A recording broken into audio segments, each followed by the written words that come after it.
Khairia Online TV, kisima cha maarifa na burudani. Nafikiri kwa mujibu wa taarifa na agizo tuliopewa na Mheshimiwa Mufti wa Tanzania juzi jana, tulikutana na Sheikh wa mkoa wa Tanga, tulitafakari kwa pamoja na namna ya kulifanyia kazi pale Mkokoteni. Agizo hili lilikuja usiku baada ya kutokea matamko mengi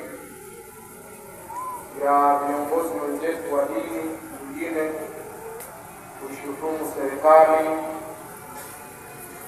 na kuonesha serikali kwamba ni wauaji, wawajibishwe na kuunga mkono maandamano mengine ambayo yatafanyika tarehe 9 kama yanavyosemwa na hao wenyewe wanataka kuandamana, kwamba yatakuwa makubwa kuliko yale yaliyokuwa. Kwa hiyo wametoa matamko wenzetu, lakini Waislamu peke yao wameonekana wao ni wajinga.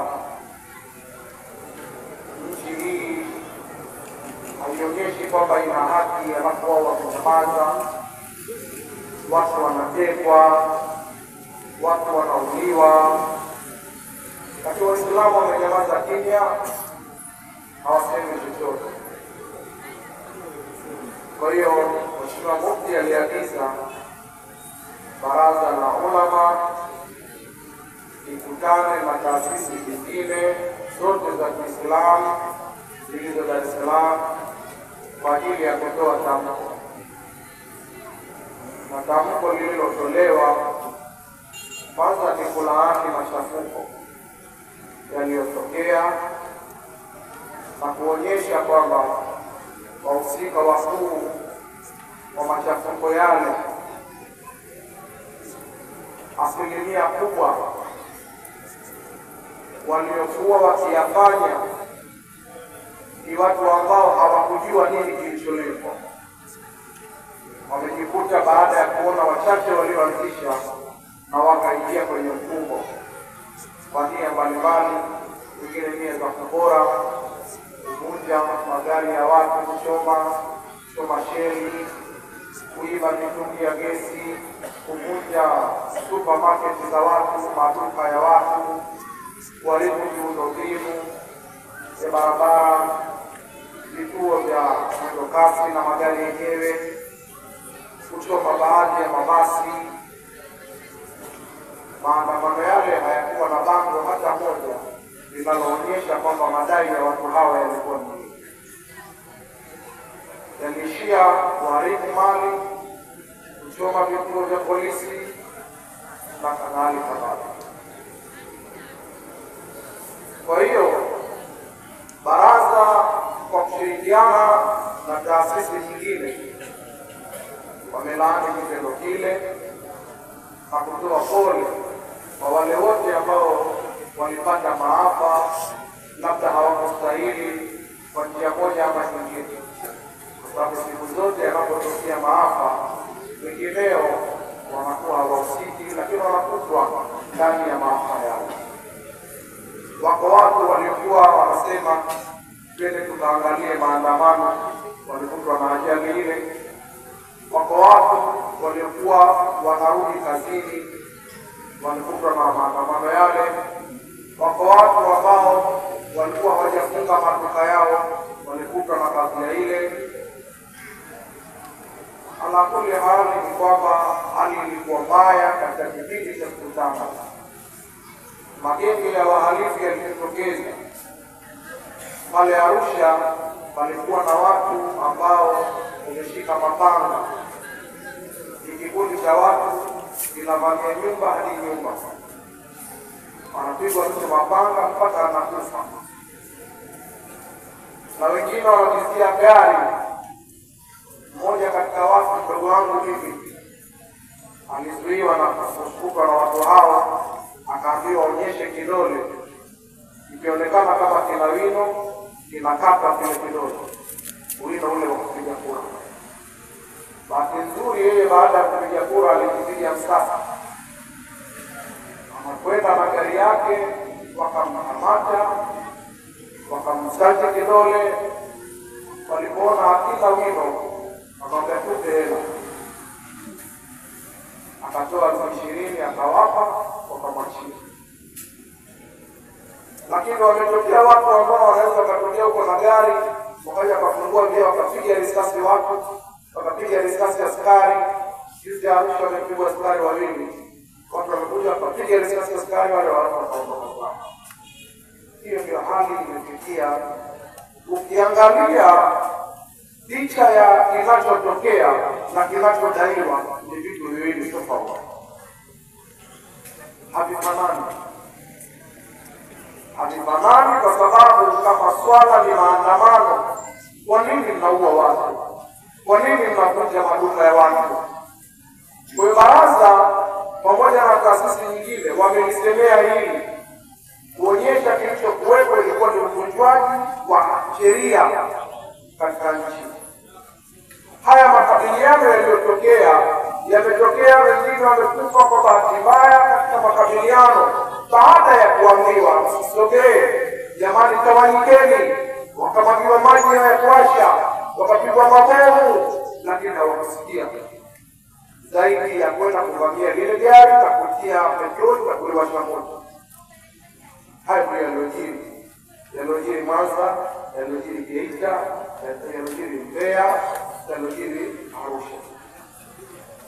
Kwa hiyo ndugu zangu, Mheshimiwa Mufti ametoa tangazo hili kuonyesha kwamba msimamo wa Waislamu ni kulinda amani kwanza, haki baadaye. Kwa sababu haki inatafutwa mahali penye utulivu. Haki inatafutwa mahali pa watu waliotulia. Mahali penye machafuko hakuna haki. Tuchukue mfano huu wa juzi tu uliotokea. Mtu alikuwa anataka kwenda dukani, ni haki yake, alishindwa kwa sababu amani hakuna. Mtu alikuwa anafanya biashara yake, alishindwa kuuza bidhaa zake kwa sababu amani hakuna. Watu waliharibikiwa na bidhaa zao za kuharibika kama nyanya, mihogo, vitunguu, matikiti yalioza. Mitaji kama walikopa, kama walifanya nini, ilipotea kwa sababu hakukuwa na amani. Watu wote walipoteza vitu vyao kwa sababu ya ukosefu wa amani. Kwa hiyo amani kwanza, na sisi Waislamu tunasema amani kwanza, alafu haki baadaye. Ndio tamko la baraza pamoja na taasisi nyingine. Japo watu wanasema kwamba haki kwanza, alafu amani baadaye. Haki haiwezi kupatikana. Hata Mwenyezi Mungu mwenyewe ametuambia kwenye Qur'an, yaani sisi hapa tunafanya ibada, tunachuma thawabu, tunafunga saumu mwezi wa Ramadhani na nyinginezo, tunatoa sadaka, tunatoa zaka, tunafanya haya na yale, lakini chumo lote hili tukaingie peponi. Mshafika, mshamaliza mambo yote, uingie bila peponi ukastarehe. Mwenyezi Mungu anakwambia udkhuluha bisalami amin. Ndani ya pepo yenyewe tukaingie kwa amani, pamoja na kwamba huku tulishataabika, lakini sasa tunakwenda kuingia mahali salama. Bado Mwenyezi Mungu mwenyewe anatuambia tuingie mahali peponi kwa salama. Uislamu wenyewe ni amani, na sisi Waislamu tumekuwa wa kwanza kuilinda amani, na tumekuwa wa kwanza kuitetea nchi hii kutoka mikononi mwa wakoloni mpaka kufika leo. Waislamu walifanya kazi kubwa ya kuhakikisha uhuru wa nchi hii unapatikana, kazi kubwa. Hata nilikuwa nawaeleza jana, Mwalimu Nyerere alipokwenda Lindi, walinzi wa kwanza walikuwa Waislamu. Bwana mmoja Salum Mpunga na bwana mwingine anaitwa Yusuf Kutembea. Waliambiana huko bwana kesho wanakwenda kuabudu. Ndio anakuja kutangaza chama chetu cha tano. Tutamlindaje? Wakachaguliwa watu wawili wakaenda naye kanisani kumlinda asidhurike. Hakuwa Muislamu wa Nyerere, lakini Waislamu walijitolea na kazi zao na makoti kwenda kumlinda. Lakini Waislamu ndio waliangaika kutafuta uhuru wa nchi hii. Mpaka leo uhuru umepatikana. Wanatokea watu wanasema tunataka kuikomboa nchi. Nchi gani tena baada ya kuisha kukombolewa? Lakini yote ni kwa sababu Waislamu waliishika amani na wanaendelea kuikamata amani. Leo Waislamu wakija kuiachia kwamba sisi hatukubali, baada ya kuwa tunayajua yote ambayo yanapita na wenzetu wanayapata, wakija kuibuka na hizo hoja, nchi itakalika. Waislamu hawajafika huko. Waislamu wanatakiwa kuhimizana kuhusu amani. Wale wazee wanafahamu kipindi cha Mwalimu Nyerere cha kwanza, watu walivyotaabika kwenye nchi. Watu walikuwa wakipanga foleni ya kununua sukari robo kilo. Kutwa nzima mstari, watu wanasubiri gari lilete sukari kwenye maduka ya ushirika. Samba ilikuwa tunaipata kwa kibali kutoka RTC, ndio mtu aweze kuzika maiti wake. Watu walikuwa wakiheshimu jiwe. Amepanga foleni, mbele yake kuna jiwe langu hili hapa, kila ikifika muda anasogea nali beba akalipeleka mbele. Ilifika hatua hiyo. Ilifika hatua watu walivaa nguo moja nchi nzima. Kipindi ambacho mtu akivaa suruali iliyoshonwa kwa jina maarufu Kindabwada, anaonekana huyu ni mtu tajiri kwao, ana uwezo wa kupeleka nguo kwa fundi.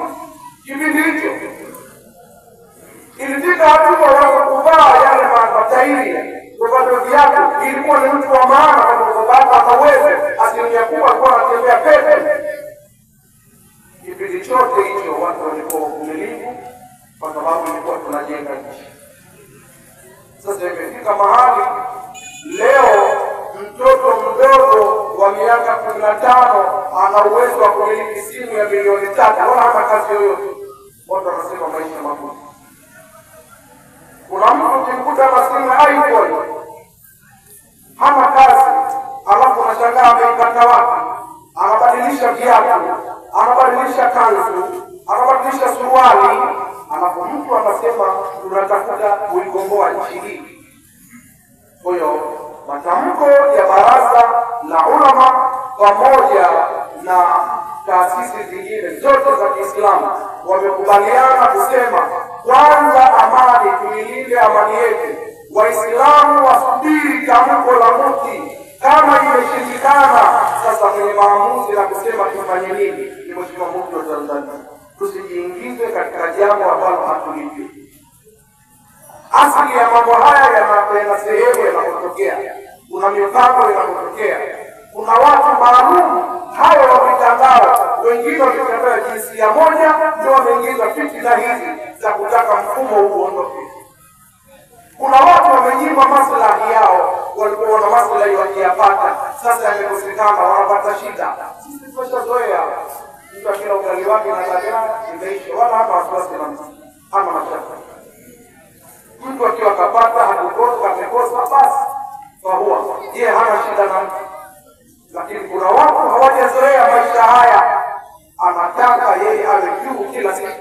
Kwa hiyo Baraza la Ulama na taasisi zingine wanasema Waislamu sio daraja la dini. Nchi hii ni mali yetu sote.